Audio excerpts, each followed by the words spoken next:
आज के लेक्चर में चैप्टर नंबर 3 के very short answer type question जो एक एक नंबर में आते हैं, एमसीक्यूज, जो कि एग्जाम में 50% 40 मार्क्स के रहने वाले हैं 80 मार्क्स में से, तो उसको आज हम करेंगे जो आपके एग्जाम में बहुत ही आपको लाभदायक सिद्ध होंगे, बेनिफिट देंगे।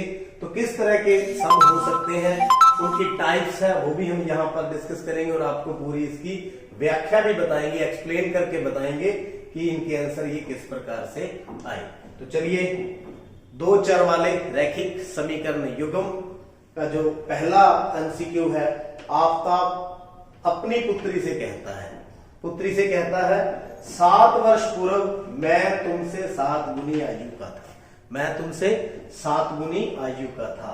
इस स्थिति का बीजगणितीय रूप बताइए जब आफताब की वर्तमान आयु y है और पुत्री की कितनी है x। तो ये देखिए, वर्तमान आयु जो है आफताब की कितनी है x वर्ष, कितनी है y वर्ष, कितनी y। तो पुत्री की कितनी है x वर्ष। तो 7 साल पहले जाएंगे, 7 साल पहले, मान लो आज 20 है तो 7 साल पहले कितनी होगी 13, यानी कि 20 माइनस 7। आज उसकी y है तो कितनी होगी y माइनस 7। तो पुत्री की कितनी हो जाएगी x माइनस 7, क्योंकि दोनों 7 वर्ष पहले की बात कर रहे हैं। तो देखिए, इनको बराबर लिखने के लिए वो कहता मैं तुमसे 7 गुना था, 7 से मल्टीप्लाई करेंगे तो दोनों क्या हो गए बराबर। किसको गुना किया हमने, पुत्री को। वैसे फॉर एग्जांपल 7 गुना का मतलब ये 7 है तो ये 7, तो फिर ही 49 हो पाएगा, यानी कि ये पुत्री छोटी होगी और ये पापा, यानी 7 वर्ष को। इसको पुत्री को 7 से गुना करेंगे, किसको, पुत्री को 7 से हम गुना करेंगे तो बराबर लिखा जाएगा। तो देखते हैं, ऐसे सिचुएशन यहां पर है y माइनस 7, ये है d, लेकिन ये भी y माइनस 7 बटा में लिखा हुआ है तो यहां गुना में है। तो और सॉल्व करके देखते हैं, y माइनस 7x माइनस 49, तो y को इस साइड ले जाए, 49 को इस साइड ले जाए, तो 7x minus y minus 7 plus 49, 7x minus y बराबर में 42। ये है 7x माइनस y बराबर में 42। तो कौन सा क्वेश्चन हुआ, पहला। कौन सा हुआ, यानी कि C part, 7x minus y बराबर में 42।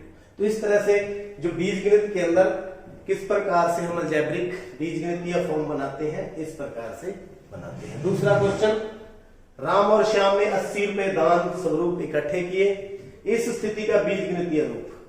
तो बीजगणितीय रूप, अब कुछ श्याम ने इकट्ठे किए, कुछ राम ने इकट्ठे किए, तो उतना कुछ भी इकट्ठा किया हो तो दोनों का जोड़ कितना है 80 है। तो मान लो एक ने x इकट्ठे किए, दूसरे ने y, तो कितना हो गया जोड़।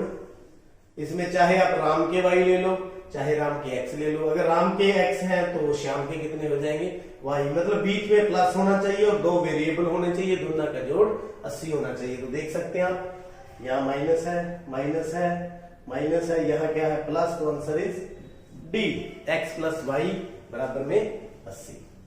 तो आगे चलते हैं, आगे हमारे पास जो क्वेश्चंस हैं वो है दो चर वाले रैखिक समीकरण के ग्राफ से संबंधित क्वेश्चन है। तो देखिए, पहले आपको टेबल मालूम होना चाहिए। अगर टेबल मालूम हुआ तो इन क्वेश्चंस को करने में कोई भी परेशानी नहीं है। तो मान लीजिए हमारे पास रैखिक समीकरण युग्म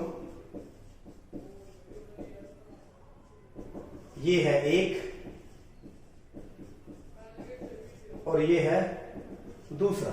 जब हम ग्राफ के ऊपर इनको प्लॉट करेंगे, इस प्रकार का ग्राफ होगा, तो क्या पहला क्या है, एक दूसरे को प्रतिच्छेद करें, एक दूसरे को प्रतिच्छेद करें। जब एक दूसरे को, ये दोनों लाइनें जो मैंने ऊपर लिखी हैं, क्या करें, एक दूसरे को प्रतिच्छेद, तो समीकरण का हल क्या होता है, एक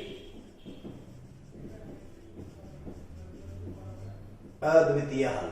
क्या होता है, एक अद्वितीय हल। आप इसको लर्न करें, ये एक बिंदु पर काटती है तो क्या आंसर होगा, एक अद्वितीय हल। तो एक दूसरे को प्रतिच्छेद कर रही है तो कौन सा आंसर होगा, बी।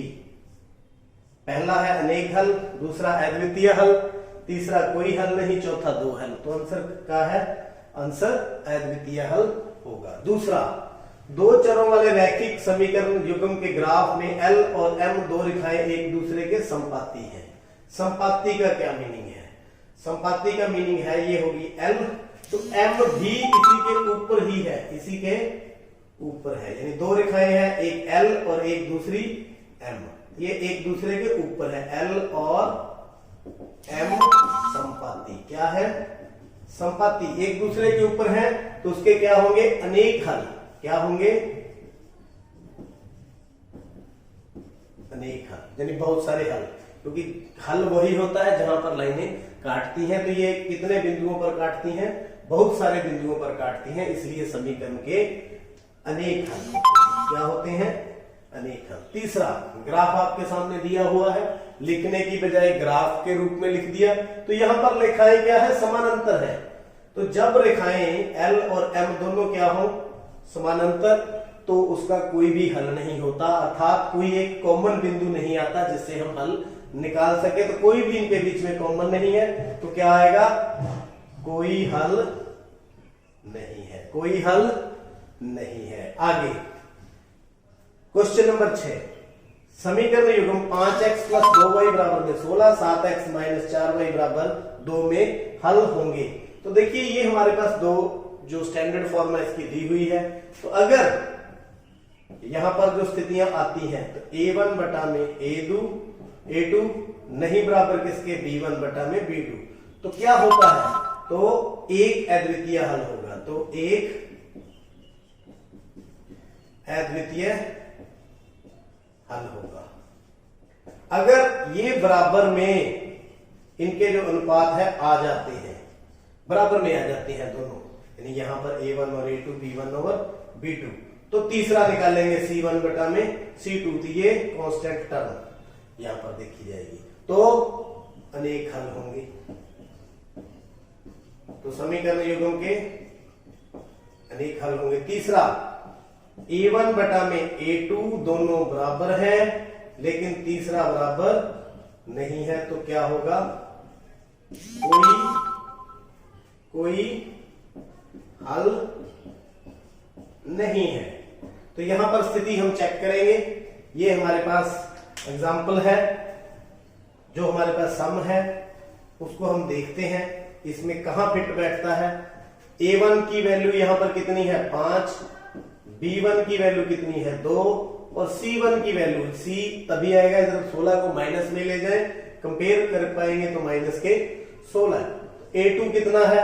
7, b2 कितना है? माइनस का 4, ये दिखाई दे रहा है, और c2 कितना है? इधर लाएंगे तो क्या हो जाएगा? माइनस का। तो हम निकालेंगे ये a1 बटा में a2 कितना आ गया? 5 बटा में 7, b1 बटा में b2 कितना आ गया? 2 बटे -4, काट देंगे तो -1 बटा में 2। आप देख सकते हैं ये दोनों बराबर नहीं है। तो स्थिति कौन सी आ गई? पहली स्थिति, a1 बटा a2 नहीं बराबर किसके? b1 बटा b2, तो एक अद्वितीय हल होगा। कौन सा आंसर है? अद्वितीय हल। इस तरह के सम आने वाले हैं, ये आपको समझ आ चुके हैं। अभी और प्रैक्टिस 7वें सम से हम करते हैं। आगे बढ़ते हैं क्वेश्चन नंबर 7। तो बिल्कुल दो चरों वाले रैखिक समीकरण युग्म हमारे पास है। 2x - 3y - 8 = 0, 4x - 6y - 9 बराबर में 0। तो इसके भी हमें हल बताने हैं। तो यही जो क्राइटेरिया रहने वाला है, ये हमारे पास व्यापक रूप है। इसके साथ अगर हम कंपेयर करें तो 2x - 3y - 8 बराबर 0, 4x - 6y - 9 बराबर में 0। तो यहां a1 ओवर a2 निकालना है, तो a1 की वैल्यू कितनी है? यहां पर 2, यानी कि a1 बटा में a2 बराबर में a1 कितना है? 2, ये कितना है? 4, कितना आ गया? 1 बटा में 2। अब b1 बटा b2 यहां पर कितना है? -3, यहां पर कितना है? -6, माइनस से माइनस गया, 1 बटा में 2, ये दोनों बराबर है। तो तीसरा निकालेंगे c1 बटा c2, c1 बटा c2, यानी कि c1 कितना है? -8, c2 कितना है? -9, ये कट गया, कितना आ गया? 8 बटा में 9। ये 1 बटा 2 है, ये 1 बटा 2 है, ये 8 बटा 9 है। इसका मतलब पहले दो बराबर है, नेक्स्ट बराबर नहीं है, ये दोनों बराबर हैं, ये बराबर नहीं है, तो क्या आएगा? कोई हल नहीं है, कोई हल नहीं है। तो आंसर इज डी, कोई हल नहीं है। ऐसे नेक्स्ट क्वेश्चन, क्वेश्चन नंबर जो है 8, समीकरण युग्म है 9x + 3y प्लस में 12। इसको देखते हैं, इसको भी कंपेयर करेंगे। 9x + 3y + 12 बराबर में 0। दूसरा 18x + 6y + 24 बराबर में 0। तो a1 बटा a2 यानी 9/18 1/2। इसी तरह b1 बटा b2 निकालेंगे, या 3 है यहाँ 6 है, 3/6 कितना आ गया? 1/2। c1 बटा में c2 12/24 कितना आ गया? काट के 1/2। तो तीनों ही 1/2 है जो अनुपात है, तो तीनों बराबर है, तो क्या आएगा? अनेक हल होंगे। कौन से? तो यहां पर कौन सा है? सी। कौन सा है? सी। नेक्स्ट क्वेश्चन, P के किन मानों के लिए ये रेख समीकरण युग्म है के लिए अद्वितीय हल है? तो अद्वितीय हल हमें दिया हुआ है, P का मान हमें कैलकुलेट करना है। तो किस प्रकार से कैलकुलेट करेंगे? तो देखिए, स्थिति इस प्रकार की ही रहने वाली है। पहले हम समीकरण युग्म को लिख लेते हैं। क्या है? 4x जोड़ py + 8 बराबर में 0। 2x + 2y + 2 बराबर में 0। तो यहां पर हमारे पास कौन सी स्थिति है? एक अद्वितीय हल। तो ये लगेगा a1 बटा a2 नहीं बराबर b1 बटा b2, नॉट इक्वल टू। तो a1 की वैल्यू 4, a2 की वैल्यू 2 नहीं बराबर का साइन, b1 कितना है? p बटा में 2, तो 2 से 2 कट गया, तो आंसर क्या बच गया? p 4 के बराबर नहीं, p नॉट इक्वल टू 4। तो देखिए यहां पर कौन सा आंसर बन रहा है? p not equal to 4। तो बिल्कुल कोई तुक्का ना लगाए, इसको करते रहे। नेक्स्ट, x + y बराबर में 5, x - y बराबर में 3। तो x y का मान ज्ञात कीजिए। तो कैसे ज्ञात करेंगे? एक तो ये इनको सॉल्व कर लें, दूसरा ये वैल्यूज दी हुई हैं, बारी बारी इनको पुट करके देख लें। तो दोनों में दोनों ही अच्छे तरीके हैं, तो आप इसको सॉल्व करके देख लें। जैसे x + y बराबर कितना है? 5 है, तो x - y बराबर कितना? 3। तो विलोपन विधि लगा दें, सब्ट्रैक्ट कर दें, कट गया। 2y बराबर में 2, तो y बराबर तो 1 आ गया। तो y बराबर 1 2 में है, तो x की वैल्यू x + y बराबर में 5, तो x + 1 बराबर में 5, तो x बराबर 5 - 1 बराबर में 4। तो x की 5, y की 1, x की 4, सॉरी कितनी? 4, x की 4, y की 1। तो इस तरह से आप निकाल सकते हैं। इसको पुट करके करना, पुट कर लो। x की वैल्यू 4, y की 1, 4 और 1 5, x की 4, y की 1, 4 में से 1 गया बराबर में 3। तो इस प्रकार की आप निकाल सकते हैं। नेक्स्ट क्वेश्चन नंबर 11 इंपॉर्टेंट है एग्जाम के लिए। किस मान के लिए अपरिमित रूप से अनेक हल है? k का मान ज्ञात करना दिया गया है, अपरिमित रूप से अनेक हल। तो अनेक हल के लिए b1 बटा b2 c1 बटा c2। तो यहां हमने कुछ नहीं करना, सिर्फ वैल्यू पुट करनी है। इसके साथ कंपेयर करते हुए a1 की वैल्यू कितनी है? k। a2 की वैल्यू कितनी है? 12 बराबर। b1 की वैल्यू कितनी है? 3। इसकी वैल्यू b2 की k। c1 की -k - 3 - k। तो आप कोई भी, चाहे पिछले ले लें चाहे आगे वाले दो ले लें, तो आप इनको ले लेते हैं। तो क्रॉस मल्टीप्लाई कर दें, k² बराबर में 36, k² बराबर में 36। तो k की वैल्यू कितनी आएगी? 36 का वर्गमूल मतलब 6। प्लस का भी हो सकता है, माइनस का भी हो सकता है। तो यहां पर k की वैल्यू कितनी देंगे? हम 6 देंगे। तो k की वैल्यू अगर यहां एमसीक्यू दिए होते ABCD, तो वहां 6 पर टिक लगा लेते, लेकिन ये कैलकुलेट करना था, तो यहां पर k की वैल्यू कितनी है? 6। तो इस प्रकार आप कैलकुलेट कर सकते हैं। नेक्स्ट समीकरण ax, यहां अगर देखें प्लस माइनस आता है तो जो सेटिस्फाइड होगा वही वैल्यू होगी, तो 6 से ये जो समीकरण युग्म है सेटिस्फाइड है। आगे समीकरण जहां x अक्ष पर मिलता है, एक हमें समीकरण है हमारे पास, कहां मिलती है वो, x अक्ष पर मिलती है। x अक्ष पर ax plus by minus c बराबर में 0। x अक्ष कौन सा होता है, ये वाला। इस पर y की वैल्यूज क्या होती है, 0 होती है, मींस y की वैल्यू इसके अंदर अपन 0 पुट कर दें। ax plus b into 0 minus c, तो ax बराबर में c को इस साइड ले जाए c, तो x की वैल्यू c बटा में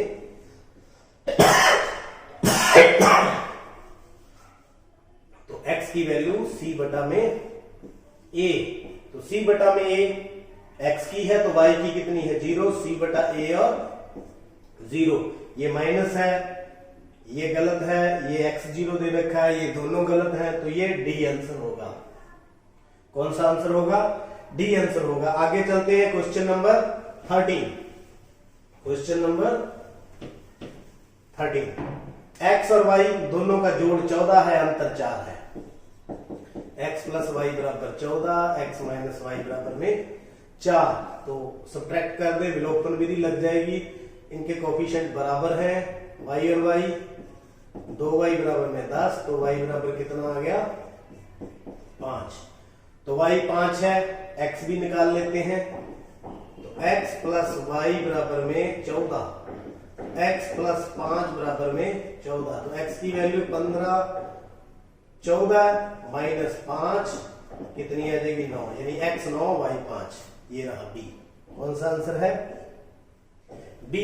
आगे क्या है, बिल्कुल जनरल क्वेश्चन है, दो संख्याओं का अंतर, एक x ले ले एक y ले ले, कितना है 26, तो एक संख्या दूसरी की 3 गुना है, ये बड़ी है, तो ये जो संख्या है दूसरी की कितनी है 3 गुना, तो यहां x की वैल्यू इसमें रख दें, तो यहां पर हो जाएगा 3y माइनस y बराबर में 26, तो 2y बराबर में 26, तो y बराबर कितना आ गया 13, एक वैल्यू हमारे पास 13 आ गई, तो x कितना है इसका 3 गुना, तो 3 गुना में 13 बराबर में 39, तो दोनों में बड़ी कौन सी है 39, तो आंसर इज 39। दो संख्याओं का अंतर देख लीजिए, दोनों में कितना है 26 और एक दूसरी की 3 गुना है, 13 तिया 39। तो इस प्रकार आप सभी जो सम है बिल्कुल सटीक तरीके से कर सकते हैं, अगर आप इन कंसेप्ट को ध्यान में रखें। उम्मीद है ये समझ आए होंगे, और वीडियो देखने के लिए और एमसीक्यू देखने के लिए आप चैनल को सब्सक्राइब करें। आपका बहुत बहुत